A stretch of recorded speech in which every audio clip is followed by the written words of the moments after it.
there's not, they don't really get hurricanes. It's really, really rare. It's pretty close to the equator, and because of that proximity to the equator, hurricanes can't really get there. I mean, hurricanes require Coriolis effect, and they have to be farther from the equator to get to work. But the weather there, the climate, there's basically only two seasons.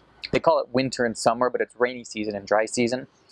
Rainy season is about from late April to late October, beginning of November, something like that. And during that time, you can count on it raining every single day. About 2 o'clock in the afternoon, I mean, it'll be beautiful and clear in the morning, just gorgeous. And then by the afternoon, clouds will build up, sometimes out of nowhere. And about 2 in the afternoon, it'll start raining. And I was in the mission office for 6 months, and there I had access to a thermometer, like a clock thermometer thing, and we realized every time it rained, the temperature would drop below 70 degrees.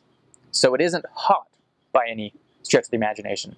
The Central Valley, where 2/3 of or 3/4 of the population, in granted missionary work, is located, is at about 4,500 feet elevation, so the same elevation as Provo.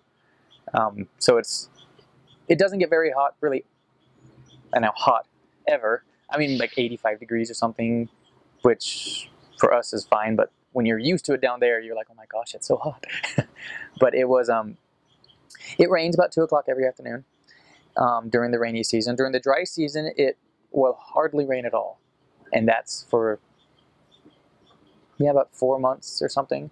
It does rain every now and then. I mean, it doesn't become, the Sahara, but it doesn't rain anything like it does in the rainy season. And so they call that summer.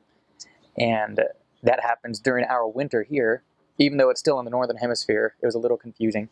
So Christmas break for them, their school year, Christmas break or the summer, what we have our summer break is somewhere in end of November or beginning of December until sometime at the beginning of the year.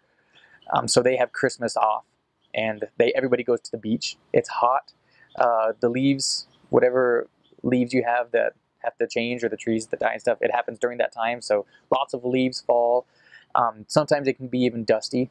It gets really windy in about February and March. It's just constant, really windy and dry and rather warm. And then the rain starts up again. If you're really lucky, there are every year there's something they call the Verano de San Juan, which is the St. John summer, and it happens in July, when supposedly, what I've been told, the winds will shift in Costa Rica, and during that shifting time, you can have just 1 day or even as long as 3 weeks where it'll be like the dry season in the middle of the wet season, and you get beautiful, beautiful clear skies all day long. No rain. Sometimes big storms will pop up over the mountains in the distance, and they just make these incredible sunsets. We had it about 1 week long my first summer there.